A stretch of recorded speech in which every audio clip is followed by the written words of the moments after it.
저는 첫째 때는 조리원을 2주 이용했고요. 산후도우미는 이용하지 않았습니다. 둘째 때는 조리원을 안 가고 산후도우미를 이용했습니다. 참고로 저는 첫째에 자연분만에 13개월 완모, 둘째는 자연분만에 12개월 완모 중에 있습니다. 조리원 안 가고 집에서 산후조리할 수 있는지 궁금하시죠? 완전 가능합니다.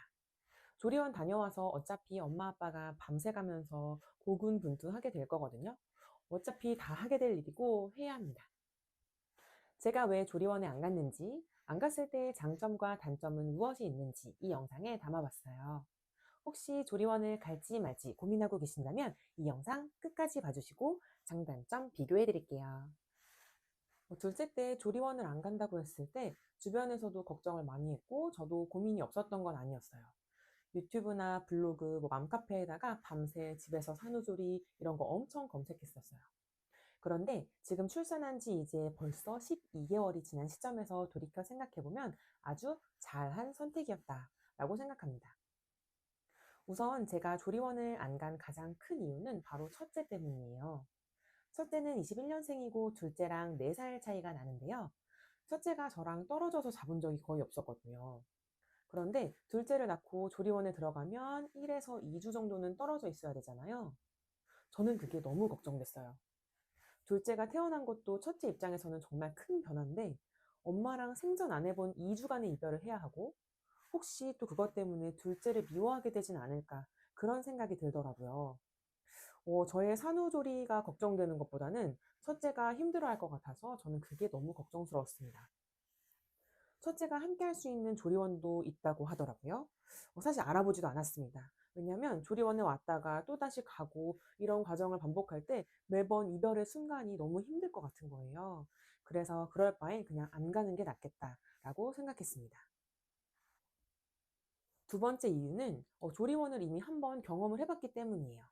첫째 때 조리원에 있으면서 도움도 많이 받고 잘 쉬었지만 한편으로는 이런 생각도 들었어요. 어차피 1, 2주 지나서 나오면은 우리끼리 해야 하는 건 똑같은데 그럼 그냥 처음부터 실전에 들어가 보자. 이런 생각이었거든요. 또 조리원에서 뭘 하는지 이제 대충 알고 있기 때문에 꼭 가야겠다. 이런 생각은 없었습니다. 2주 동안 작은 방에서 수유하고 밥 먹고 앉아서 유축하고 이걸 반복하는데 요동치는 호르몬 때문인지 저는 좀 우울감이 있었어요. 거기에 제가 첫째를 13개월 완모를 하고 졸업을 했지만 처음에는 모유 양이 너무 부족해서 새벽까지 수유코를 받았었어요. 그래서 이게 조리원 천국이 맞나 싶은 정도로 생각이 들었기 때문에 이번에는 그냥 내가 하자라는 생각이 컸습니다.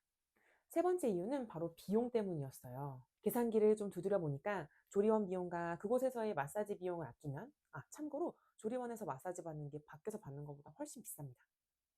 아무튼 산후도우미를 무려 한 달 동안 쓸 수 있고 출장 마사지도 15회, 많게는 20회 정도는 충분히 받을 수 있는 금액이더라고요. 개인적으로 저는 이 선택이 너무 현명했다고 생각해요. 자, 그럼 장점 말씀드릴게요. 제가 가장 크게 고민했던 부분인 그 첫째와의 이별을 안 해도 되어서 첫째, 둘째에 대한 질투나 아니면 저와의 애착에 아무런 문제가 일어나지 않았다는 점, 이게 가장 큰 장점입니다. 또 밤에 그리고 주말에 오롯이 저랑 신랑이 고생을 하긴 했지만요. 그래도 산후도우미 선생님이 오시는 시간 동안에는 조리원 못지않게 엄마인 제가 잘 쉴 수 있는 시간이 충분히 있었어요. 오히려 집수를 계속 하고 싶어 하는 저한테 유축모유로 꼭 한 텀을 쉬게 해주시면서 자라고 하셨고요. 밥도 잘 먹고 제 반찬을 하면서 덩달아 아이랑 신랑 반찬도 많이 해주셔서 친정엄마가 해준 것 같은 든든한 밥을 잘 먹을 수 있는 기간이었습니다. 또 진짜 신생아 기간을 제가 직접 보는 게 너무 신기하고 좋았어요. 조리원에서 수유할 때나 모자 동실하는 시간 제외하고는 잠깐 있다가 가고 창문을 통해서만 봐야 되거든요. 정말 갓 태어난 나의 아이와 모든 순간을 함께 한다는 거는 진짜 행복하고 지금도 잊지 못할 순간입니다. 마지막으로 같은 비용 혹은 더 적은 비용으로 산후도우미 선생님도 오래 이용할 수 있었고요. 출장 마사지도 꾸준히 잘 받아서 복직금도 다 닫고 마사지를 졸업했습니다. 심지어 산후도우미 선생님은 4주만 하기로 했다가 추가로 2주 더 연장해서 총 6주 선생님과 함께 했습니다. 이제는 좀 걱정하시는 부분, 단점을 좀 말씀을 드리자면요. 아이 케어에 조금 더 신경 써야 하는 부분이 있어요.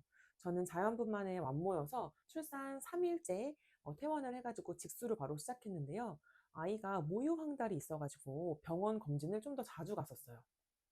분유를 먹으면 좀 낫는다고 하더라고요. 그런데 조리원에 갈 경우에는 모유를 먹고 분유로 이제 그 보충을 해주거든요. 그래서 모유 황달이 좀 덜 생기는 것 같더라고요. 그리고 배꼽 관리. 이거는 제가 소독액을 잘 뿌려주고 기저귀를 접어서 입히고 하면은 잘 마무리되긴 하는데, 어쨌든 아이 제대 탈락하는 과정에서 뭐 딱지도 생기고 피도 나고 할 수 있단 말이죠. 그리고 그 달랑달랑거리는 제대가 언제 떨어질지 모르니까 저 되게 신경 쓰이긴 하더라고요. 이게 내 살이 아니라 아기 살이다 보니까 걱정이 좀 되긴 하는데요. 뭐 검진 갈 때 의사 선생님한테 잘 여쭈어보고 하면 별 탈 없이 마무리되긴 합니다. 또 밤잠 부족. 이건 조리원을 가던 안 가던 앞으로 신생아의 엄마 아빠가 되면 겪게 되는 문제이긴 한데요. 조금 일찍 맞이한다는 것 뿐입니다. 2주를 미룰 것이냐 마느냐의 선택인 것 같고, 저는 밤잠 부족이 있긴 했지만 그 산후도우미 선생님 오셨을 때 충분히 보충을 하려고 노력했습니다. 단 핸드폰은 절대 손에서 놓고 있어야 돼요. 쇼츠나 릴스 보다 보면 두세 시간은 금방 가고 다음 수유턴 금방 돌아오더라고요. 마지막으로는 살림이 눈에 거슬려요. 제가 집을 정말 깨끗하게 하는 사람은 아니지만 살림이라는 게 하루하루 쳐내야 할 일들이 많잖아요. 그것들을 보고 어느 정도 눈을 감을 수 있어야 합니다. 어쨌든 산후조리라는 것은 아이를 케어하는 것뿐만 아니라 정말 목숨 걸고 새 생명을 출산한 나, 바로 엄마가 잘 회복해야 하는 기간이기 때문에 최대한 살림은 흐린 눈을 하고 남편에게 할 수 있는 기회를 많이 주셔야 됩니다.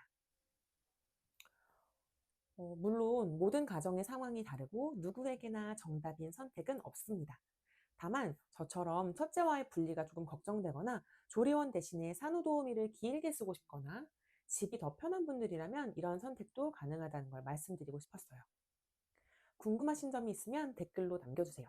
어쨌든 애 둘 엄마, 자연분만, 심지어 둘째는 무통이에요. 두 아이 완모, 집에서 산후조리한, 나름 깡 따고 있는, 주변에서는 보기 쉽지 않은 엄마입니다. 저의 경험을 통해 조금이나마 용기를 얻어가셨으면 좋겠습니다. 아, 그리고 무엇보다 어떤 걸 선택하던 후회하지 마세요. 엄마가 되는 것 자체, 이렇게 아이를 위해서 고민하고 계신 것 자체가 진짜 대단한 겁니다. 응원합니다. 응원합니다. 응원합니다.